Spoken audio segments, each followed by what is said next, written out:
Hi friends, സെറീസ് കിച്ചൻ്റെ പുതിയൊരു വീഡിയോയിലേക്ക് എല്ലാവർക്കും സ്വാഗതം. എല്ലാവരും സുഖമായിട്ടിരിക്കുകയെന്ന് വിശ്വസിക്കുന്നു. ഇന്ന് ഞാൻ നിങ്ങളായിട്ട് ഷെയർ ചെയ്യുന്നത് ഒരു സ്പെഷ്യൽ ചിക്കൻ്റെ റെസിപ്പിയാണ്.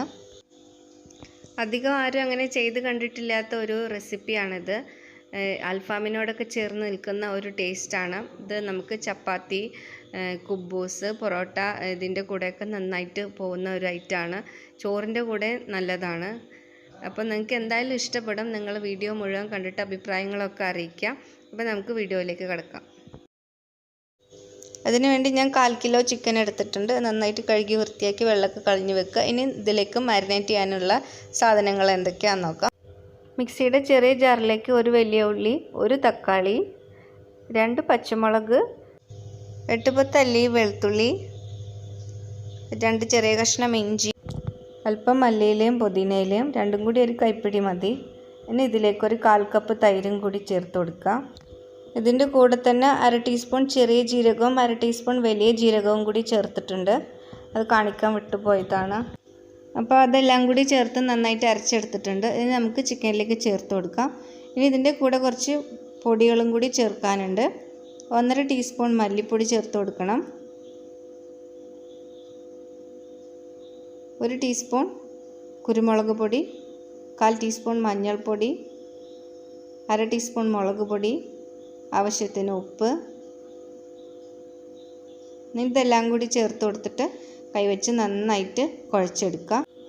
ഇത് കുഴച്ചെടുക്കുന്നതിന് മുമ്പായിട്ട് തന്നെ നമുക്ക് അല്പം ഗരം മസാലപ്പൊടിയും ഒരു പകുതി ചെറുനാരങ്ങ നീരും കൂടി ചേർത്ത് കൊടുത്തിട്ട് വേണം ഇത് നമ്മൾ നന്നായിട്ട് കുഴച്ചെടുക്കാനായിട്ട്.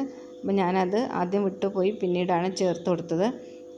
ഇത് രണ്ടും ചേർത്ത് കൊടുത്തതിന് ശേഷം നമുക്ക് നന്നായിട്ട് കുഴച്ചെടുത്തിട്ട് ഒരു 5 മണിക്കൂറെങ്കിലും ഇത് ഫ്രിഡ്ജിൽ വെച്ചിരിക്കണം.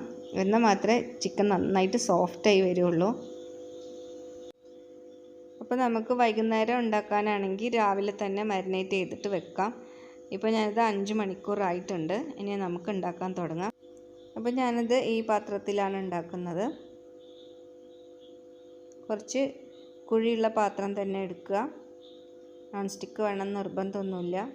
ഇനി അതിലേക്ക് ഒരു 2-3 ടേബിൾ സ്പൂണ് സൺഫ്ലവർ ഓയിൽ ചേർത്ത് കൊടുത്തതിന് ശേഷം നമുക്കിത് സ്റ്റൗവിലേക്ക് മാറ്റാം. സ്റ്റൗവിലേക്ക് മാറ്റിയിട്ടുണ്ട്. ഇനി നമുക്കിത് മൂടി വെച്ച് വേവിച്ചെടുക്കാം. അപ്പോൾ നിങ്ങൾ ഒരു കാര്യം മറക്കരുത്, എൻ്റെ ഈ ചാനൽ നിങ്ങൾ ഇതുവരെ സബ്സ്ക്രൈബ് ചെയ്തിട്ടില്ലെങ്കിൽ ദയവായിട്ട് ഒന്ന് സബ്സ്ക്രൈബ് ചെയ്യണം. നിങ്ങളെ ഫ്രണ്ട്സിനും ഫാമിലിക്കും ഒക്കെ എൻ്റെ ഈ വീഡിയോ നിങ്ങൾ ഷെയർ ചെയ്ത് കൊടുക്കുകയാണെങ്കിൽ വലിയ ഉപകാരമായിരുന്നു. നമ്മുടെ സബ്സ്ക്രൈബേഴ്സൊക്കെ കുറവാണ്. ഇടയ്ക്കൊന്ന് തുറന്ന് ഇളക്കി കൊടുക്കണം. ഇതിൽ അധികം വരുന്ന ഈ വെള്ളം ഒന്ന് വറ്റി കിട്ടണം. അപ്പോഴേക്കും ചിക്കൻ ഒന്ന് വെന്തും കിട്ടും. നമുക്കിത് വീണ്ടും അടച്ച് വെക്കാം. അപ്പോൾ ചിക്കനിലെ വെള്ളമൊക്കെ വറ്റി റെഡി ആയിട്ടുണ്ട്. ഒരു 15-20 മിനിറ്റോളം എടുക്കും. ഇനി നമുക്കിത് ഇതിലേക്ക് ചാർക്കോൾ വെച്ച് സ്മോക്ക് ചെയ്തെടുക്കണം. അപ്പോൾ ചാർക്കോൾ ഞാൻ ഇവിടെ റെഡിയാക്കി വെച്ചിട്ടുണ്ട്. ഇനി അത് ചിക്കനിലേക്ക് വെച്ച് കൊടുത്തിട്ട് ചെറിയ പാത്രത്തിൽ ഇറക്കി വെച്ചാലും മതി. പിന്നെ അതിലേക്ക് സൺഫ്ലവർ ഓയിൽ ഒഴിച്ച് കൊടുത്തിട്ട് നമുക്ക് പെട്ടെന്ന് തന്നെ മൂടി വെക്കാം. അതിൻ്റെ ആ ലിഡിലുള്ള ഹോൾ എന്തെങ്കിലും വെച്ചൊന്ന് അടച്ചു കൊടുക്കണം, അല്ലെങ്കിൽ അതിൻ്റെ അകത്ത് കൂടി പുകയൊക്കെ പുറത്ത് പോവും. തീ ഓഫ് ചെയ്തിട്ട് കുറച്ച് നേരം മൂടി വെച്ചതിന് ശേഷം നമുക്ക് ഇതൊരു സെർവിങ് പ്ലേറ്റിലേക്ക് വിളമ്പാം. അപ്പോൾ എല്ലാവരും ഉണ്ടാക്കി നോക്കിയിട്ട് ഫീഡ്ബാക്കൊക്കെ അറിയിക്കണം. എന്തായാലും നിങ്ങൾക്ക് ഇഷ്ടപ്പെടും, 100% ഉറപ്പ് തരികയാണ്. നിങ്ങൾക്ക് എന്തായാലും ഇത് ഇഷ്ടപ്പെടും. അറബിക് റെസിപ്പികളൊക്കെ ഇഷ്ടപ്പെടുന്നവർക്ക് തീർച്ചയായിട്ടും ഇഷ്ടപ്പെടും. ഒരു അൽഫാമിൻ്റെ ഒക്കെ ഒരു ടേസ്റ്റാണ്. അപ്പോൾ എല്ലാവരും ഉണ്ടാക്കി നോക്കുക. പുതിയൊരു വീഡിയോ ആയിട്ട് നമുക്ക് വീണ്ടും കാണാം. Thank you for watching. By.